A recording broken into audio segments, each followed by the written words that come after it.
Welcome back to my channel. Thank you so much for tuning back in and watching another video. And if this is your first time, thank you for watching your very first episode. If this is a video that you find to be useful, please don't forget to share with someone else. And also, most importantly, please don't forget to like, comment, and subscribe to this channel. So in this video, we're going to talk about the difference between self-compassion and self-criticism, and why are you so hard on yourself than anyone else. So self-compassion is something that I would say a lot of us struggle with, or we used to struggle with it but got better at being more compassionate to ourselves, at giving ourselves more grace, the same grace that we tend to extend out to others. And I would say for self-criticism, as obvious as the word is, criticizing ourselves, being so hard on ourselves, beating ourselves up. I don't even have to go on with the definition for that, because I know most of us, myself guilty as well, we can be so good at beating ourselves up. Okay, even for the simplest things, and also even for the things that we will be so quickly to forgive others. So that same thing, we'll be beating ourselves up for a week, while somebody does that to us, we'll be like, oh no, it's okay, like you don't have to worry about it. Or if we were to be giving someone else an advice about the same situation, we'll tell them, hey, you should handle it this way, while here we are beating ourselves up about the same situation that we are giving a positive advice to. So that is self-criticism. So now let's dig deeper into what the self-compassion looks like, and why that contributes to a healthier love for yourself. Okay, because obviously you're being more compassionate. With self-compassion, you are practicing more grace. If you make a mistake, you take a moment to be like, okay, what was wrong with you? But at the same time, you're giving yourself grace to be like, you know what, that wasn't really wise of me, or this situation didn't turn out how I wanted it to be. I'm going to take some time to see what I can take away from this situation. I'm going to forgive myself for letting myself down, okay? And even if this is your 10th time letting yourself down, or even if this is your 20th time saying you wasn't going to do something, but yet you somehow fell into that thing again, or yet you somehow disappointed yourself again. So whatever it is, my takeaway is, if God can forgive me, and if God gives me a grace, lasting grace, again, he does give discipline, so don't mean that it's a grace that we need to be abusing, but we have a graceful Father who can forgive us. So I always tell myself, then who am I not to forgive myself? It's the same way of, if God in heaven who can love me, who am I not to love myself? So grace is there because he knew that we will fall short over and over and over. So why not give yourself that same grace that God, your Father in heaven, has been giving you your whole life? So if God can hold you accountable but also forgive you, why can't you do the same thing for yourself? So why can't you go through the situation, go through the mistake, on the other side of it, realize, you know what, like I could have done this better, or here is what I could have done better in this situation, and forgive yourself for your errors, for your lack of awareness, because sometimes it is lack of awareness. Sometimes you don't do better because you don't know better. And I think where self-compassion becomes the hardest is when you know better and you don't do better. So I really think that is when we beat ourselves up so much, and then we're placed in situations where like, damn, like I should have known, or I should have listened to my gut, I should have listened to my feelings, or how did I expect this situation to change? Or why did I go back into that relationship when I know who this person is, when they show me over and over? Or why did I go back to that friendship? Why did I start being friends with this person again after they show me over and over who they are? Why do I keep having compassion for this person? Or why didn't I not take this opportunity? Why did I let this job opportunity pass me by? Why did I let this business opportunity pass me by? Why did I not take the risk when I should have taken the risk? Or why I didn't do this so much earlier into my life. Now I'm a little older, I'm regretting it. So all the whys, all the whys in the world. In that moment of self-criticism, I should say, we tend to ask all the whys and beat ourselves up. The why is important, right? The why is important for us to figure out. But then when you get to the why, like, solve the why, find the why, embrace the why, write the why down, and then guess what? Then we move on to doing something about the why. We forgive ourselves, we take our why with us. Now we know better to not do this the next time this situation may arise.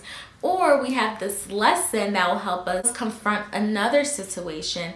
So now that we know better, we're hoping, our goal, not hoping, because the hope is either you do or you don't. I'm not gonna say we're hoping.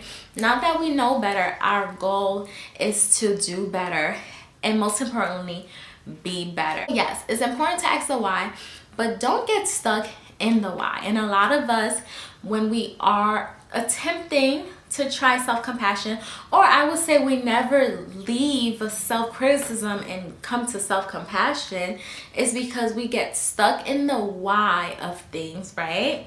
Why did this, why did that, and we get into the I'm so stupid, I should have known better, I'm so mad at myself, I'm so disappointed, like how could I have done that? Name it, okay? Name it. I've been there too. I've been there. So I can go on and on and on as to all the bad things we will say to ourselves. But instead of getting stuck in trying to figure out the why we did something, you take the lesson. The self-talk should be, you know what, like, I knew better, I should have done better, but I didn't. You know, I'm going to forgive myself, and next time I'm put in this situation, this is how I'm going to handle it. I'm going to hold myself accountable. I'm going to ask someone to hold me accountable, because I know there are times, you know, I would talk to my girlfriends like, hey, like, if you ever see me in this situation again, like, please smack me, because I have no business being in this situation, or I have no business being this way anymore, because I know better now. And my friends will joke, that's a form of accountability. Like, please get my senses back together if you ever see that I'm losing my senses, especially when I said this is who I want to be, this is the path that I'm on. So whenever I look like I'm falling off track, I'm gonna need your help to help me get back on track and snap me out of it real quick. So that's a form of accountability, because sometimes you do need that other person to be like, hey girl, like, I don't know what's going on with you. I know you said you was going to do this, but you're reverting back into your old ways. I just wanted to let you know. Of course, we have some friends that could be a little more harsher, and sometimes we need that tough love. And sometimes, especially when you're already down, sometimes, guess what, the same compassion that you need to be given to yourself, sometimes you need that from others, you know, especially when you're already beating yourself up.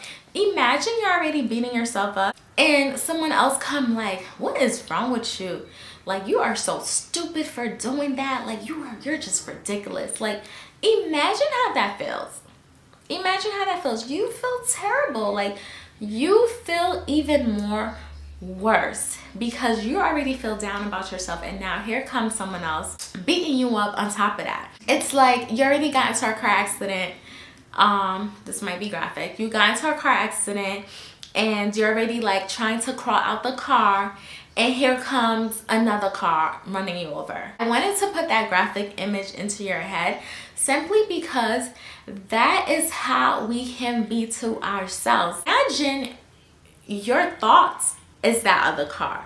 You know, imagine like your negativity, your words is that other car. So imagine the current car accident is the situation that you're in, right? You did the mistake, it already happened. It is what it is, right?